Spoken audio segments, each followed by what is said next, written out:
Hello साथीहरु, फेरि पनि स्वागत छ तपाईहरुलाई मनिष टेक्निकल युट्युब च्यानलमा, जहाँ हामी कुरा गर्ने गर्छौँ सधैँ टेक्नोलोजीसँग रिलेटेड। र आज फेरि पनि म अर्को भिडियो तपाईहरुको लागि लिएर आइसकेको छु। र यो भिडियोमा म तपाईहरुसँग कुरा गर्नेछु रिफ्रेस अप्सनको बारेमा। जुन तपाईको कम्प्युटरमा ल्यापटपमा जुन रिफ्रेस अप्सन हुन्छ, जुन राइट क्लिक गरेर हामी जब रिफ्रेस गर्छौँ, त्यो रिफ्रेसको एक्चुअल मिनिङ के हो। र हामीले एउटा मिथ हामीले एउटा सुनेको छौँ कि रिफ्रेस गर्नाले कम्प्युटर हाम्रो फास्ट हुन्छ। के साँच्चै हाम्रो कम्प्युटर फास्ट हुन्छ रिफ्रेस गरेर? त्यसको बारेमा आज हामी पुरै जानकारी लिनेछौँ। र रिफ्रेस कसरी यो अप्सन आएको थियो र के को लागि आएको थियो र एक्चुअल यसको काम के हो, त्यसको बारेमा म तपाईहरुलाई बताउँछु। र साथै भिडियोको अन्तिममा गिभअवेको बारेमा पनि कुरा गर्छौँ। आजको जुन गिभअवेमा के छ र कसरी पार्टिसिपेट गर्ने, त्यो सब कुरा बताउँछु भिडियोको एन्डमा। सो अगाडि बढौँ र पहिला मेन टपिकको बारेमा कुरा गरौँ। सो रिफ्रेसको कुरा गर्दा जब हामी तपाईहरुले याद होला, यदि तपाईहरु कम्प्युटर ल्याबमा पहिला 3 क्लास 4 क्लासतिर कम्प्युटर ल्याबमा जाँदा हाम्रो टिचर्सहरु भन्नुहुन्थ्यो कम्प्युटर अन गर्ने बित्तिकै 10 चोटि 15 चोटि रिफ्रेस गर्ने, देन मात्र कम्प्युटर युज गर्न स्टार्ट गर्ने। अनि अहिलेसम्म हामीले आदत भइसकेको छ कि कम्प्युटर अन गर्ने बित्तिकै हामी 10 चोटि 15 चोटि पहिला रिफ्रेस गर्छौँ, देन मात्र कम्प्युटर युज गर्ने गर्छौँ। के साँच्चै अब यदि कम्प्युटर ह्याङ कहिले कहिले भइहाल्छ, कहिले कहिले कम्प्युटर ह्याङ हुन थाल्छ, कम्प्युटर काम गर्दैन, देन हामी रिफ्रेस गर्न थाल्छौँ, के साँच्चै कम्प्युटर रिफ्रेस गर्ने बित्तिकै हाम्रो कम्प्युटर फास्ट भइहाल्छ? यसको एक्चुअल एन्सर हो नो। हाम्रो रिफ्रेसले कम्प्युटर फास्ट चाहिँ हुने छैन। कम्प्युटरको स्पिडसँग र रिफ्रेस अप्सनसँग त्यसको केही रिलेसन छैन त्यो दुईटामा।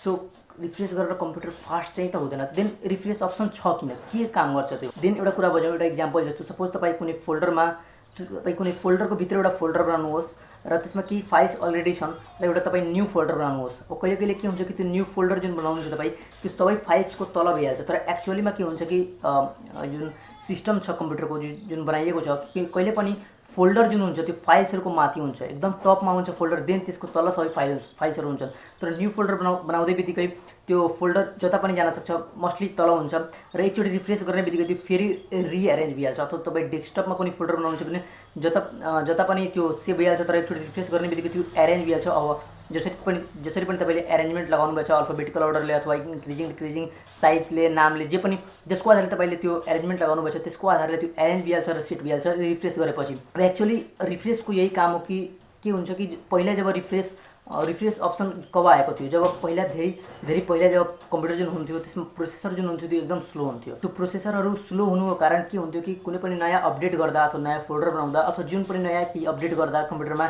त्यो डाइरेक्टली सो हुन्थेन, एकचोटिमै सो हुन्थेन। देन त्यो रिफ्रेस गर्दा के हुन्थ्यो कि फेरि प्रोसेसरले एउटा मेसेज जान्थ्यो कि अब एकचोटि तपाईँ अपडेट गरिदिनुहोस्, केही नयाँ आएछ कि छैन, केही चेन्ज भएको छैन।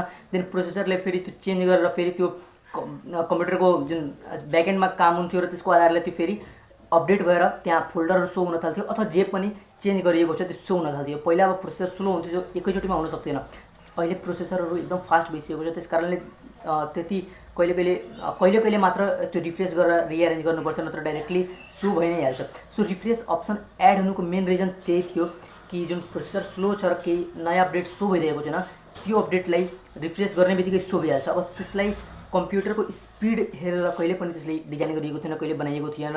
सो त्यसले हाम्रो कम्प्युटर स्पिडमा केही चाहिँ फरक पार्दैन। अब हाम्रो एउटा आज जस्तो भइसकेको छ, कम्प्युटर अन गर्ने बित्तिकै हामी 10 चोटि 15 चोटि रिफ्रेस गर्ने गर्छौँ।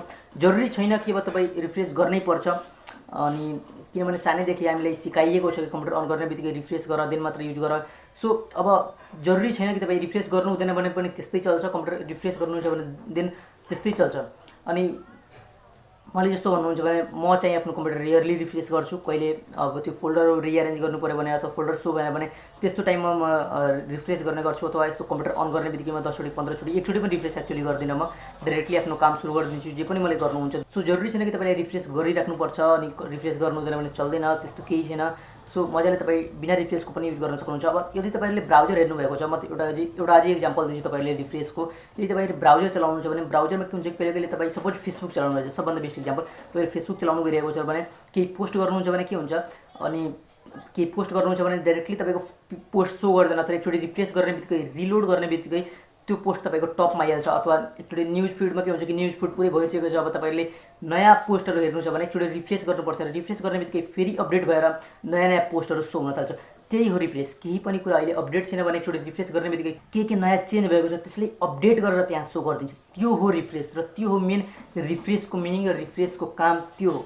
यदि तपाईँले केही अपडेट सो भइरहेको छ भने एकचोटि रिफ्रेस गर्नुहोस्। कहिले कहिले के हुन्छ कि नयाँ फोल्डर बनाउनुहुन्छ अथवा फाइल टेक्स्ट फाइल बनाउनुहुन्छ अथवा कुनै पनि फाइल बनाउनुहुन्छ अनि सो गर्दैन, देन हामी सोच्छौँ के भयो, देन त्यस्तो केसमा एकचोटि F5 प्रेस गर्नुहोस् अथवा माउसबाट तपाईँ रिफ्रेस गर्नुहोस्, देन त्यो सो हुन थाल्छ। त्यो हो चेन्जेसहरू अपडेट भएर त्यहाँ मजाले आइहाल्छ।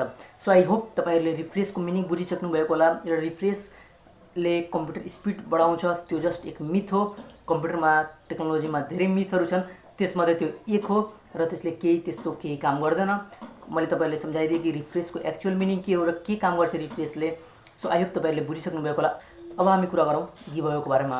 सो तपाईँहरूले थाहै होला कि हाम्रो च्यानलबाट अब हरेक स्याटरडे चाहिँ गिभअवे हुँदैछ। 2 चोटि गिभअवे भइसक्यो, 2 चोटि मैले विनर पनि डिसाइड गरिसकेँ। आज थर्ड गिभअवे पनि स्टार्ट भइसकेको छ। आजको गिभअवेमा के प्राइजेस छ? यस सिम्पल। फर्स्ट प्राइज रहेको छ प्राइम भिडियो, सेकेन्ड प्राइज रहेको छ अल्ट बालाजी, थर्ड प्राइज रहेको छ G5, फोर्थ प्राइज रहेको छ सोनी लिभ र फिफ्थ प्राइज रहेको छ G5। यस, यो पाँचवटा लकी विनर्सहरूको लागि प्राइज रहेको छ आजको गिभअवेको लागि। अब पार्टिसिपेट कसरी गर्ने? पार्टिसिपेट गर्नको लागि डिस्क्रिप्सनको फर्स्ट लिङ्कमा त्यहाँ लेखेको होला गिभअवे पार्टिसिपेसन लिङ्क। त्यो लिङ्कबाट तपाईँहरूले त्यो लिङ्कमा क्लिक गर्नुहोस्, न्यू ट्याब आउँछ, तपाईँको ब्राउजर ओपन हुन्छ, देन त्यहाँबाट तपाईँहरू पार्टिसिपेट गर्न सक्नुहुन्छ। आफ्नो भ्यालिड इमेल दिनु होला, कुनै पनि फेक इमेल नदिनु होला अथवा टेम्पोररी इमेल्सहरू नदिनु होला, आफ्नो भ्यालिड इमेल दिनु होला। त्यो इन्टरले त्यो इमेल इन्टर गरेर तपाईँहरू आफ्नो पार्टिसिपेट गरिहाल्नु होला। र देन तपाईँहरूले केही 4-5वटा टास्क सो हुन्छ, त्यो टास्कहरू कम्प्लिट गर्नु छ भने तपाईँको एन्ट्रिज बढ्छ। जति धेरै एन्ट्रिज त्यति धेरै जित्ने चान्सेस बढ्न सक्छ तपाईँको। त्यो जति धेरै हुन सक्छ त्यति धेरै एन्ट्रिज लिनु होला। तपाईँहरू आफ्नो फ्रेन्ड्सहरूलाई रिफर गर्नु होला त्यो लिङ्कबाट।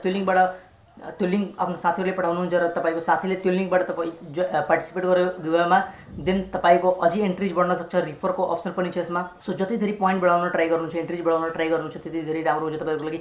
र सबभन्दा मेन इम्पोर्टेन्ट कुरा, आफ्नो इमेल भेरिफाई पक्कै पनि गर्नु होला। जब तपाईँ इमेलले यसमा पार्टिसिपेट गर्नुहुन्छ, जब तपाईँले त्यो इमेल आफ्नो टाइप गरेर जब पार्टिसिपेट गर्नुहुन्छ, देन त्यो इमेलमा एउटा भेरिफिकेसन लिङ्क पनि जान्छ। आफ्नो इमेल खोल्नु होला जीमेल एपमा अथवा जीमेल ब्राउजरबाट गर्नुभएछ भने gmail.com आफ्नो गएर आफ्नो इमेल खोल्नु होला त्यो, र त्यहाँबाट तपाईँ त्यो भेरिफाई पक्कै पनि गर्नु होला। त्यो भेरिफाई गर्नु हुँदैन भने तपाईँको जित्ने चान्स एकदम लो भइहाल्छ, एकदम कम, सपोज 1% भन्दा पनि कम हुनसक्छ। सो आफ्नो इमेल पक्कै पनि भेरिफाई गर्नु होला। त्यहाँबाट इमेल भेरिफाई गरिसकेपछि अब तपाईँ एन्ट्रिज लिनुहोस् नलिनुहोस् त्यो अर्को कुरा हो, तर इमेल चाहिँ पक्कै पनि भेरिफाई गर्नु होला। मैले पहिला पनि धेरैचोटि भनिसकेको छु यो आफ्नो। अनि अझै अपडेटको लागि तपाईँ फेसबुक पेजमा हेर्न सक्नुहुन्छ। मेरो फेसबुक पेजमा त्यहाँ रेगुलर म पोस्ट गरिरहेको छु।